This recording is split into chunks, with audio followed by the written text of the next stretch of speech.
16 साल की उम्र में यौन शोषण, जेल से निकलने के बाद लड़की को किया ब्लैकमेल, शादी के लिए नहीं मानने पर कर दी लड़की की हत्या।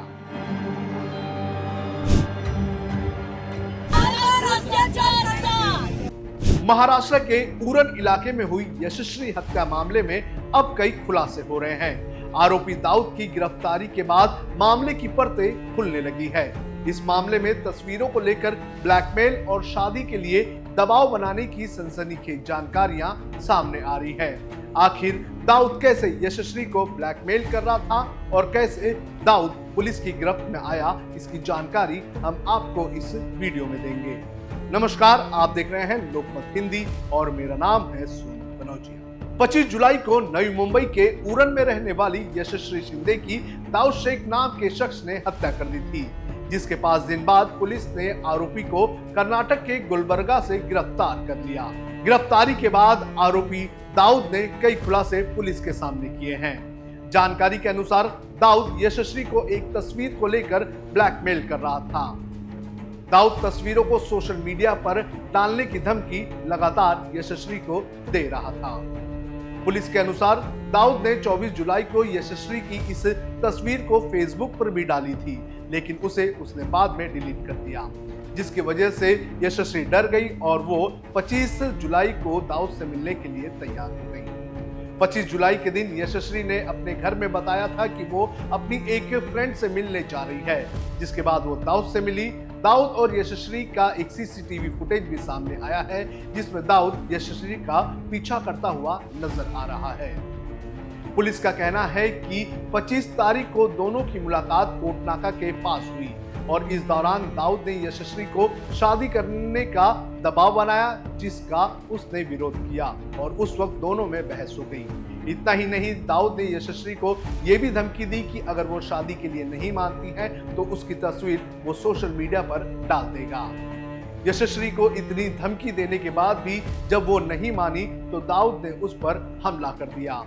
यशस्वी की पीठ और पेट पर दाऊद ने कई वार किए। उसके बाद झाड़ियों में उसे फेंककर वहां से वो फरार हो गया। पुलिस के अनुसार दाऊद यशस्वी की हत्या करने की पूरी तैयारी में आया था। वो यशस्वी से 2018 का बदला लेना चाहता था। आपको बता दें कि 2018 में जब यशस्वी 16 साल की थी तो उस वक्त दाऊद ने उसका यौन शोषण किया था और उसके बाद पॉक्सो की धाराओं के चलते दाऊद को जेल भेज दिया गया था। दाऊद 1 साल तक जेल में रहा। यशस्वी शिंदे के साथ हत्या से पहले कितनी हैवानियत हुई, इसका खुलासा पोस्टमार्टम रिपोर्ट में हुई है। रिपोर्ट से पता चला है कि यशस्वी को बुरी तरह से मारा पीटा गया था। उसकी हड्डियां तोड़ी गई थी, पत्थर से उसके प्राइवेट पार्ट्स को भी कुचला गया था। धारदार हथियार से उसके ऊपर कई वार किए गए थे। हत्या के बाद दाऊद कैसे मुंबई से भागा और कैसे उसकी गिरफ्तारी हुई, ये भी आप जान लीजिए। नई मुंबई पुलिस के अनुसार दाऊद शेख ने हत्या को अंजाम देने के बाद उरण रेलवे स्टेशन से एक लोकल पकड़ी और वो सीबीडी बेलापुर पहुंच गया। उसके बाद वहां से उसने एक और ट्रेन पकड़ी और वो पनवेल चला गया। पनवेल स्टेशन से उसने ऑटो रिक्शा ली और वो कलम्बोली हाईवे चला गया। कलम्बोली हाईवे से दूसरे राज्यों में जाने वाली बसेस मिलती हैं। यहाँ से उसने गुलबर्गा जाने वाली बस पकड़ी और वो अपने दादी के घर चला गया। उसे ये पता था कि अगर वो अपना फोन लेकर घूमेगा तो पुलिस उसे पकड़ लेगी, इसलिए घर से निकलते वक्त उसने अपना फोन बंद कर दिया और अपनी दादी के पास छोड़ दिया। जिसके बाद दाऊद गांव के पास के पहाड़ों में घूमने लगा। पुलिस के अनुसार दाऊद पहाड़ों पर ही घूमा करता था। पुलिस ने यह भी बताया कि दाऊद हर दिन अलग अलग पहाड़ पर चढ़ता और उतरता था। दाऊद पहाड़ों पर घूमकर अपना टाइम पास कर रहा था। एक पुलिस अधिकारी के मुताबिक नई मुंबई पुलिस को कर्नाटक की लोकल भाषा को लेकर काफी समस्या हो रही थी और पुलिस को ये काफी कठिन हो रहा था कि वो कैसे आरोपी का पता लगाए। ऐसे में पुलिस ने गांव के मुखियाओं से संपर्क किया। 3 से 4 गांव के मुखियाओं से बातचीत की और घटना के बारे में जानकारी दी। इतना ही नहीं, पुलिस ने आरोपी के हुलिये के बारे में भी बताया। यूं कहें कि इस पूरे मामले में पुलिस ने ह्यूमन इंटेलिजेंस का अच्छी तौर पर इस्तेमाल किया, जिसके बाद पुलिस को ये जानकारी मिली कि दाऊद एक पहाड़ पर छुपा हुआ है।